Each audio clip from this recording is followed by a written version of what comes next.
മുല്ലപ്പള്ളി രാമചന്ദ്രൻ, മുൻ MLA ശ്രീ വിജയൻ,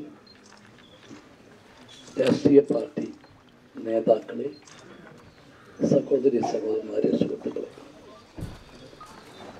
കഴിഞ്ഞ ശനിയാഴ്ച 7-ാം തീയതി ഇവിടെ വരാനാണ് ഞങ്ങൾ ആഗ്രഹിച്ചത്.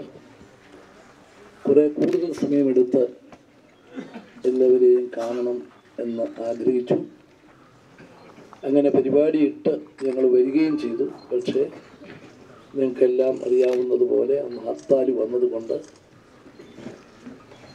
ഞങ്ങൾ വന്നിട്ട് വേറൊരു പ്രശ്നം അത് ഒഴിവാക്കി വടകര വന്ന് വടകര സമാധാന കമ്മിറ്റിയൊക്കെ കൂടി തീരുമാനിച്ച് ഞങ്ങൾ മടങ്ങിപ്പോയി. അതിൽ നിങ്ങൾക്ക് ചില പ്രയാസങ്ങളൊക്കെ ഉണ്ടായി എന്നെനിക്കറിയാം.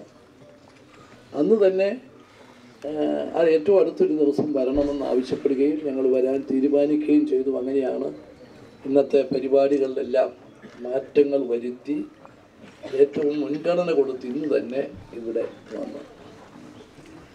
ഈ തുണേരിയിൽ ഞങ്ങൾ വന്ന് കണ്ടതും കേട്ടതും ഒരിക്കലും നമ്മുടെ നാട്ടിലുണ്ടാകാൻ പാടില്ലാത്ത കാര്യങ്ങളാണ്. സുബിൻ്റെ വീട്ടിൽ അവിടുത്തെ ആ ദുഃഖ സാഹചര്യത്തിൽ അവരോട് എന്താശ്വാസം പറയണം. അതിനുശേഷം എല്ലാം നഷ്ടപ്പെട്ടവരുടെ വീടുകളിൽ ഞങ്ങൾ 7 വീടുകളിലേ പോയുള്ളൂ. നിരവധി വീടുകളുണ്ടെന്നറിയാം. സുബിൻ്റെ വീട്ടിലും എല്ലാം നഷ്ടപ്പെട്ട വീടുകളിലും അതെല്ലാം കേൾക്കുകയും കാണുകയും ചെയ്തപ്പോൾ ഞങ്ങൾക്ക് സഹിക്കാൻ സാധിക്കുന്നില്ല. അപ്പോൾ ഇതൊക്കെ അനുഭവിക്കുന്ന നിങ്ങളുടെ സ്ഥിതി എന്താകും എന്ന് ഞങ്ങൾക്ക് ഊഹിക്കാവുന്നതേ ഉള്ളൂ. ഈ അവസരത്തിൽ ഇനി നമുക്ക് ചെയ്യാൻ സാധിക്കുന്നത് ഇതിന് ഗവൺമെൻറ്റിന് ചെയ്യാവുന്ന പരമാവധി കാര്യങ്ങൾ ചെയ്യുക എന്നത് മാത്രമാണ്. ഒരിക്കലും ഇത് നമ്മുടെ നാട്ടിൽ ഉണ്ടാകാൻ പാടില്ല. പരിക്ക് പറ്റിയവരെ കണ്ടു. അവർ പറഞ്ഞു, തലേ ദിവസം വരെ ഒന്നിച്ച് നടന്നവർ, ഒന്നിച്ച് പ്രവർത്തിച്ചവർ, പൊതുവായ കാര്യങ്ങൾക്ക് വേണ്ടി സഹകരിച്ചവർ പിറ്റേ ദിവസം വാളെടുത്ത് വെട്ടുന്നു. വീടുകൾ നശിച്ചവർ, അവർ ഒരു തെറ്റും ചെയ്യാത്തവർ, ഒരു സംശയം പോലും ഇല്ലാത്തവർ, എന്തെങ്കിലും തെറ്റ് ചെയ്തു എന്ന് ഈ അക്രമം നടത്തിയവർക്ക് പോലും സംശയം പോലുമില്ല. പക്ഷേ പ്രതികാരത്തിന് വേണ്ടി നമ്മുടെ നാട്ടിൽ ഉണ്ടാകാൻ പാടില്ല. ഇനി എന്ത്? നിയമ നടപടികളുടെ കാര്യത്തിൽ ഒരു വിട്ടുവീഴ്ച ഉണ്ടാവില്ല. സുബിൻ്റെ കൊലപാതകത്തിൻ്റെ പിന്നിലെ ഒരു പ്രതി ഒഴിച്ച് ബാക്കിയുള്ള പ്രതികളെ എല്ലാം പിടിച്ചു കഴിഞ്ഞു. അവർ നിയമത്തിൻ്റെ മുമ്പിൽ നിർദാക്ഷിണ്യമുള്ള നടപടികളുമായി മുമ്പോട്ട് പോകും. അവിടെ ചെന്നപ്പോൾ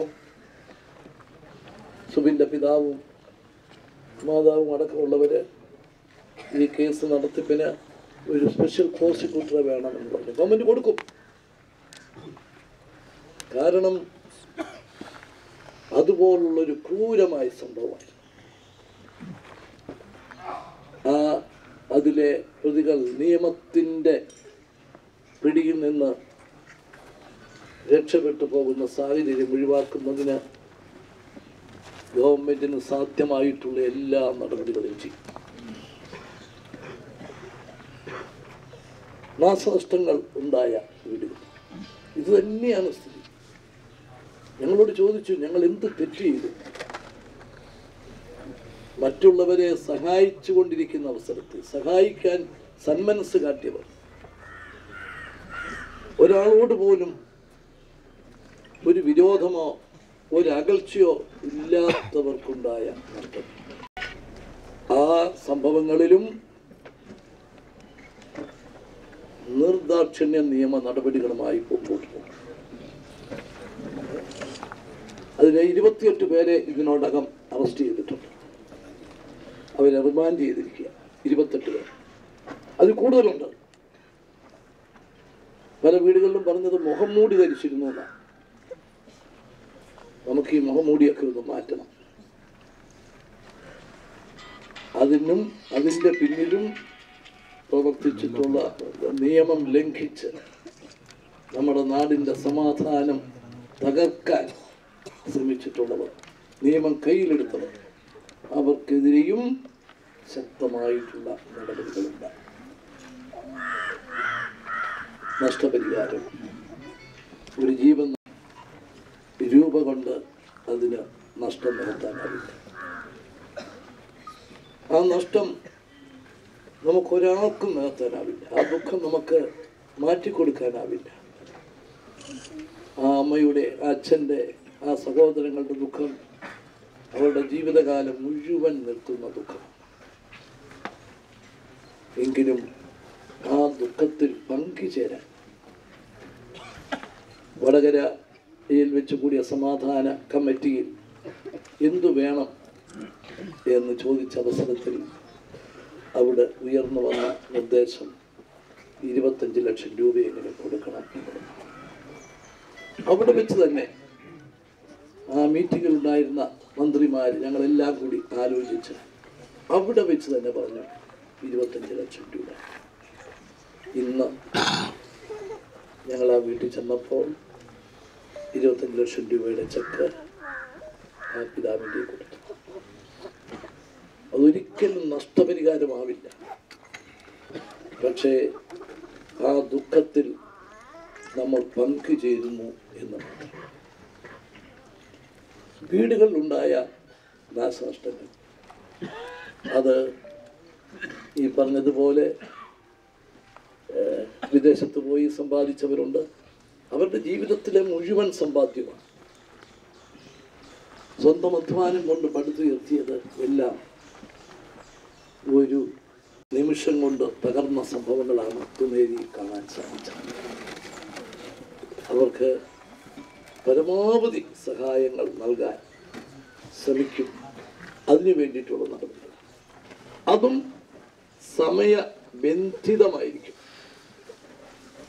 ഈ ജില്ലയുടെ ചാർജ് വഹിക്കുന്ന മന്ത്രി ഡോക്ടർ MK മുനീർ ചെയർമാനായി, ജില്ലാ കളക്ടർ കൺവീനറായി, നിങ്ങളുടെ MP-യും MLA-യും ശ്രീ മുല്ലപ്പള്ളിയും ശ്രീ വിജയനും, ഉദ്യോഗസ്ഥ തലത്തിൽ ADM, sub collector, rural SP, ഇത്രയും പേര് ചേർന്നിട്ടുള്ള കമ്മിറ്റി, 7 പേരടങ്ങുന്ന കമ്മിറ്റി. അവർക്ക് ടൈം ലിമിറ്റ് വെച്ചിരിക്കുക. 2 ആഴ്ചയ്ക്കുള്ളിൽ ഇത് സംബന്ധിച്ചിട്ടുള്ള വിവരങ്ങൾ എല്ലാം ശേഖരിച്ച് നഷ്ടങ്ങൾ എത്തുന്നതിനെ കുറിച്ച് വിളിച്ച് തരണം എന്ന് പറഞ്ഞിരിക്കുകയാണ്. അതിൻ്റെ ആദ്യത്തെ മീറ്റിംഗ് നാളെ കൂടുക.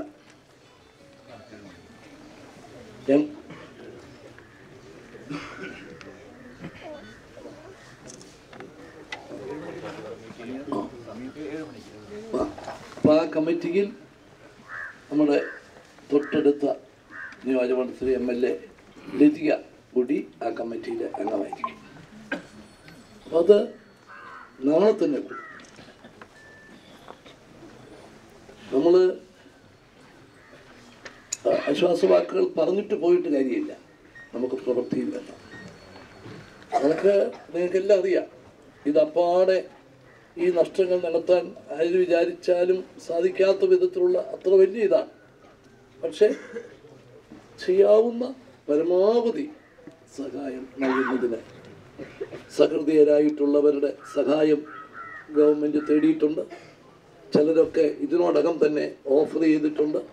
അതെല്ലാം വാങ്ങി ഏറ്റവും വേഗത്തിൽ നഷ്ടം നടത്തുന്നതിന് പരിക്ക് പറ്റിയവർക്ക് അവരുടെ ചികിത്സാ സഹായവും, നാശനഷ്ടം വന്നിട്ടുള്ളവർക്ക് അവർക്ക് സഹായധനവും, പരിക്കിൻ്റെയും നാശനഷ്ടത്തിൻ്റെയും വ്യാപ്തി എത്രമാത്രം ഉണ്ട് എന്ന് കണക്കിലെടുത്ത് ഈ കമ്മിറ്റി തീരുമാനിച്ച് അതിനകത്ത് ആ കാര്യങ്ങൾ ചെയ്യുന്നു. പിന്നെ വന്നിട്ടുള്ള ഏറ്റവും വലിയ നഷ്ടം സർട്ടിഫിക്കറ്റുകൾ പോയിരിക്കുന്നു, കാർഡുകൾ പോയി, എല്ലാം പോയില്ലേ, എല്ലാം നഷ്ടപ്പെട്ട് പാസ്പോർട്ട് അടക്കം എല്ലാം ഇതുണ്ട്. 15-ാം തീയതി എത്ര മണിക്കാണ് കളക്ടറെ? രാവിലെ 10 മണിക്ക് വടകര താലൂക്ക് ഓഫീസിൽ അദാലത്ത് വെച്ചിരിക്കുക. നിങ്ങൾക്ക് നഷ്ടപ്പെട്ട റെക്കോർഡുകൾ നിങ്ങൾക്ക് ഉണ്ടാക്കി തരേണ്ട ഉത്തരവാദിത്തം ഗവൺമെന്റിന്റെയാണ്. അത് ഗവൺമെന്റ് ചെയ്തിരിക്കും.